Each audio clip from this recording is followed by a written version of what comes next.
Imagine waking up on a peaceful Saturday morning, sipping coffee on your porch, only to hear the loud, unmistakable crunch of metal on stone echoing through the air. That's exactly what happened to me, and little did I know. This was only the beginning of the most outrageous encounter I'd ever have with my neighbor, someone you might know as a textbook Karen. My house sits back from the street, with a long driveway and a sturdy entrance gate framed by stone pillars. I built myself years ago. It's not just an entryway, it's a point of pride. I'd invested time, money, and sweat into making it strong enough to withstand weather, heavy vehicles, and even the occasional delivery truck brushing against it. But what it wasn't built for was a Karen. On that morning I heard the crash and raced to the front. There she was. Karen, my overly entitled HOA neighbor, had plowed her SUV right into my entrance. Her car's front end was crumpled, the bumper dangling like it was about to fall off. My beautiful stone pillar was chipped and cracked. My heart sank, but anger quickly replaced it. I shouted, "What on earth were you thinking?" Karen climbed out of the driver's seat like nothing had happened. She brushed her hair back, looked at the wreckage, and, this part I'll never forget, she rolled her eyes at me. "Your gate was too close to the road," she snapped, as if that somehow justified her reckless driving. Too close to the road? The city had approved my property lines years ago. My entrance hadn't moved an inch. But Karen? She was notorious for cutting corners, both figuratively and literally. And today she'd taken it to the extreme. By cutting the corner so hard, she turned my entrance into her personal crash barrier. I was furious, but I kept my cool. I told her, "You're paying for this damage, and you better call a tow truck for your car before it blocks my driveway all day." That's when she smirked and said, "No need. I'll just leave it here until I figure things out. You can drive around." That was the spark. The moment I realized Karen wasn't just careless, she was deliberately disrespectful. Leaving her wrecked SUV across my entrance wasn't an accident. It was her way of flexing power she thought she had. But here's the thing about me. I don't let people like Karen win. And in that moment, I already knew, if she thought she was leaving her car on my property, she was in for a shock bigger than that crash. Karen didn't just leave her SUV smashed against my stone pillar. She turned it into a full-blown performance. While I stood there fuming, she pulled out her phone and started snapping pictures like she was the victim of some horrific accident. "This is going straight to the HOA board," she announced. I couldn't believe it. "Karen," I said, keeping my voice steady, "you crashed into my entrance. You're responsible. Don't try to spin this around. But if you've ever dealt with someone like her, you already know how this goes." She gasped dramatically and threw her arms in the air. "If your gate wasn't sticking out so far, this never would have happened. It's practically a hazard. Honestly, you should be grateful I didn't get seriously hurt." Seriously hurt? She had walked away without a scratch. The only casualty here was her pride and her front bumper. I decided to pull out my own phone and record everything.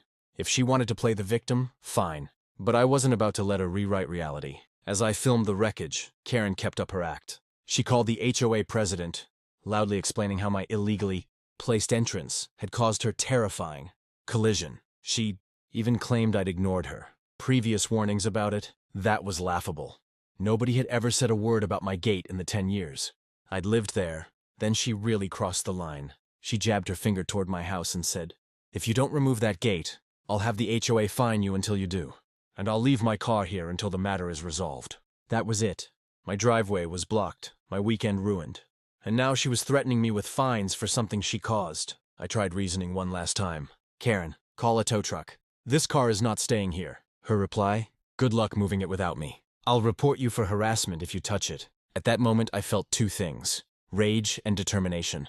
Rage, because Karen had once again decided rules didn't apply to her. Determination, because I wasn't about to let her hold me hostage with a busted SUV. So I smiled. "All right, Karen, if you won't move it, I will." Her eyes narrowed, probably thinking I was bluffing. But in my mind, the plan was already forming. If she wanted to play stubborn, then I'd bring out something she never expected. Something big enough to make her jaw drop. And trust me, it was going to make a lot of noise. Karen was still standing there, acting like she owned the place, when I disappeared into my garage. I knew the only way to get her to take responsibility was to escalate things, and I had just the solution. I had recently rented a massive crane for a construction project on my property. It was meant for moving large boulders and heavy landscaping stones, not for towing SUVs, but today, it would serve a very different purpose. I rolled it out slowly, the engine growling like a predator as Karen finally noticed what was happening. Her smug expression faltered, replaced by a flicker of panic. What are you doing?" she stammered. I smiled casually. as if moving a 20-ton crane across my driveway was the most normal thing in the world. "Karen," I said, "I think your car is overstaying its welcome." Her eyes widened. "You can't, don't even think about touching it." Oh, I was thinking about it. With surgical precision, I guided the crane into position.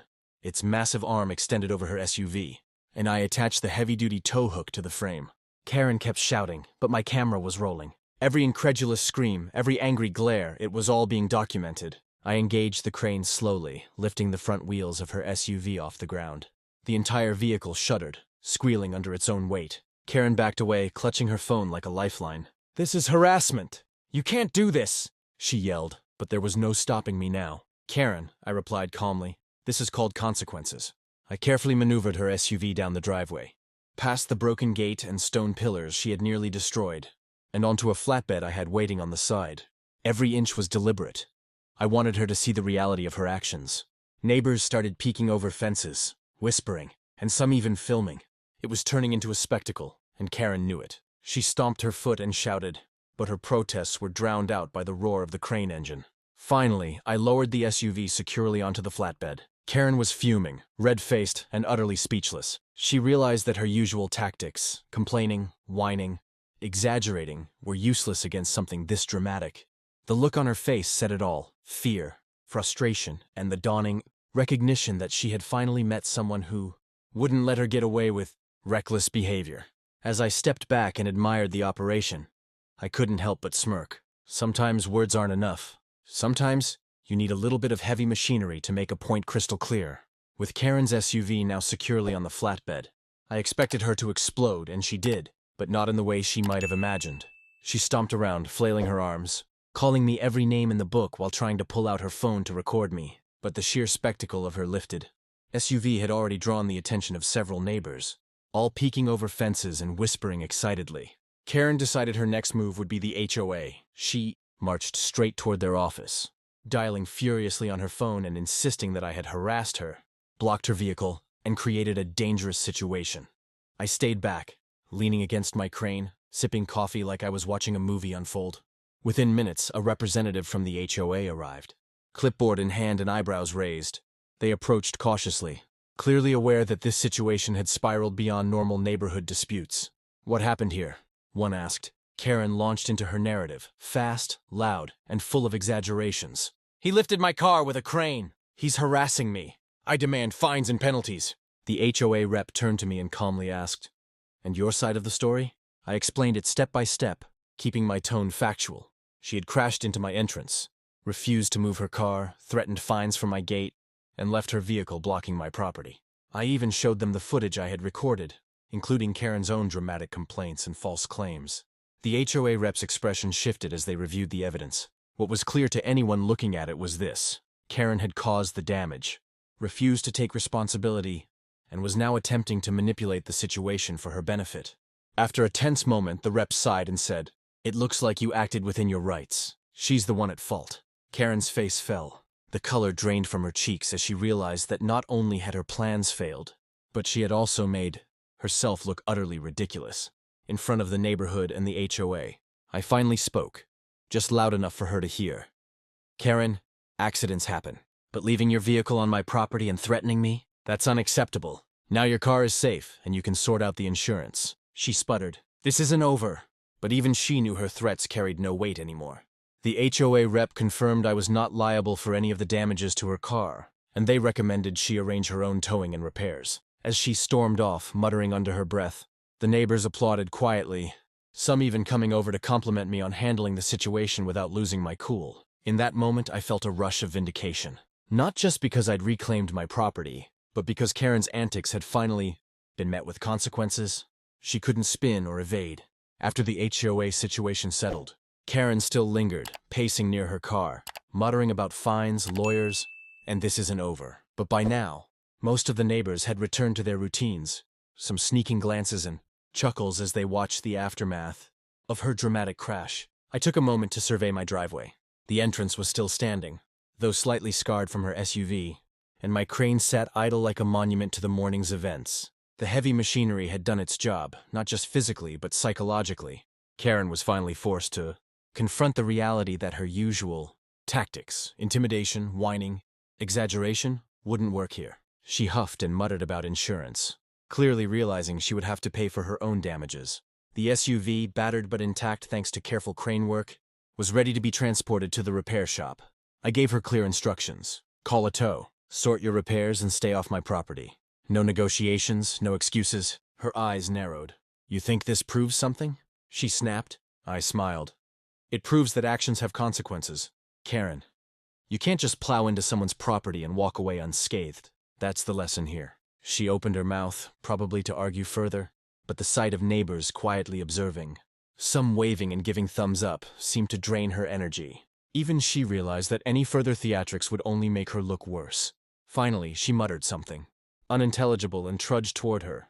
SUV. I watched her climb in, muttering under her breath, clearly simmering in her defeat. With one last glance at my entrance, she drove off slowly, careful not to repeat her earlier mistake. I stood there for a moment, letting it all sink in. The morning had been chaotic, stressful, and outrageous, but it ended on a satisfying note.